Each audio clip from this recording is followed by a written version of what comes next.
કૃષ્ણ, સ્વાગત છે તમારું જયશ્રીસ કિચનમાં। તો આજે આપણે બનાવવાના છીએ તુવેર ઠોઠાનું શાક। તો તેના માટે અહીંયા મેં લીલી તુવેર લઈ લીધી છે। સૂકી તુવેરનું પણ બધા બનાવે છે, પણ આપણે અત્યારે શિયાળાની સિઝન છે એટલે મેં લીલી તુવેર લીધી છે। તુવેરને મેં પહેલાં બાફી લીધી છે। આ રીતે એકદમ સરસ રીતે આપણે બાફી લેવાની છે। 4 વિસલ કરી અને બાફી લીધી છે। હવે તેમાં વઘાર માટે મેં અહીંયા બધી જ સામગ્રી લઈ લીધી છે। કાંદા છે અને આદુ અને મરચાંનું કટિંગ છે, ધાણા છે લીલા, અને સર્વ કરવા માટે પાઉં છે, અને ટામેટાની ક્યુરી છે, અને આ બધો વઘારનો મસાલો છે, અને અહીંયા લીલું લસણ છે। લીલું લસણ આપણે જેટલી તુવેરનું દાણા લીધા હોય તેટલું સામું આપણે લીલું લસણ એડ કરવાનું છે।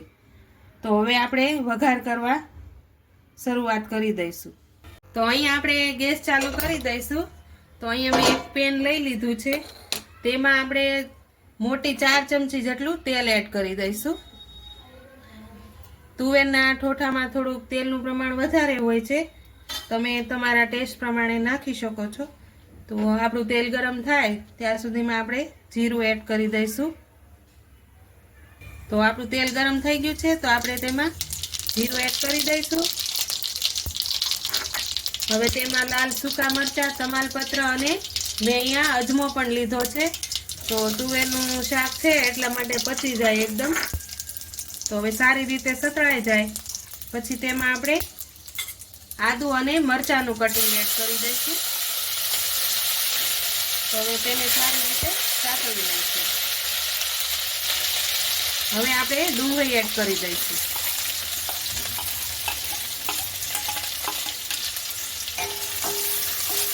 તો આ રીતે આપણે ડુંગળીને બ્રાઉન કલરની થાય ત્યાં સુધી આપણે તેને સાતળવાની છે।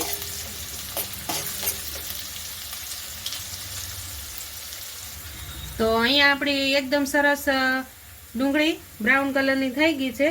હવે તેમાં આપણે ટમેટાની ક્યુરી એડ કરી દઈશું। તો ટમેટાની ક્યુરી પણ આપણે જેટલા તુવેરના ઠોઠા લીધા છે એટલા જ આપણે એ પ્રમાણમાં જ ટમેટાની ક્યુરી એડ કરવાની છે। તો એકદમ સરસ ગ્રેવી વાળું શાક બને છે। તો હવે તેમાં આપણે બધા જ મસાલા એડ કરી દઈશું। અડધી ચમચી જેટલું હળદર પાવડર, 1 મોટી ચમચી જેટલું ધાણા જીરું પાવડર, સ્વાદ પ્રમાણે નિમક। હવે તેને આપણે સારી રીતે હલાવી લઈશું।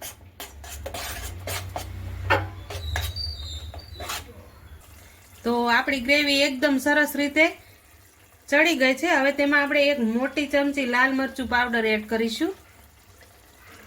તે સારી રીતે મિક્સ કરી લઈશું। આ રીતે બધું જ મિક્સ સારી રીતે કરી લઈશું।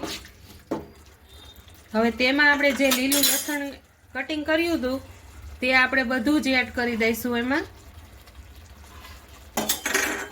ઉપરથી લીલું લસણ એડ કરવાથી તેનો સ્વાદ એકદમ સરસ આવે છે અને ખાવામાં પણ ખૂબ જ ટેસ્ટી લાગે છે।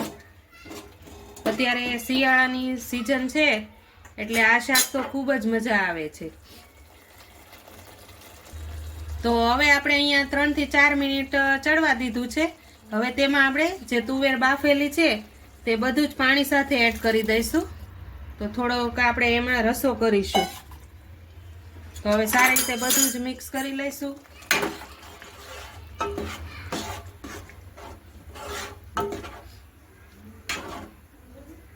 એકદમ સરસ ટેસ્ટી શાક લાગે છે। તો આ રીતે આપણે હવે તેને 5 મિનિટ ચડવા દઈશું। તો તૈયાર છે આપણું તુવેર ઠોઠાનું શાક, ચડી ગયું છે સરસ રીતે। હવે આપણે ગેસ બંધ કરી દઈશું। હવે તેની ઉપર આપણે થોડા લીલા ધાણા એડ કરશું। તો હવે તેને આપણે સર્વ કરી લઈશું।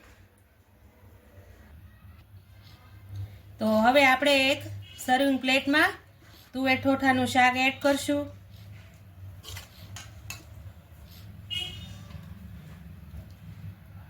આ રીતે આપણે શાકને એક પ્લેટમાં લઈ લઈશું।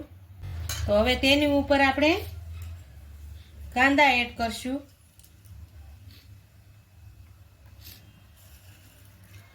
ચવાણું એડ કરશું અને ઉપરથી થોડા લીલા ધાણા એડ કરશું. તો તૈયાર છે આપણું તુવેર ઠોઠાનું શાક. તો જો તમને મારી આ રેસીપી પસંદ આવી હોય તો લાઈક કરજો, શેર કરજો અને સબસ્ક્રાઈબ કરજો. કોમેન્ટ કરીને કહેજો કે તમને મારી આ રેસીપી કેવી લાગી.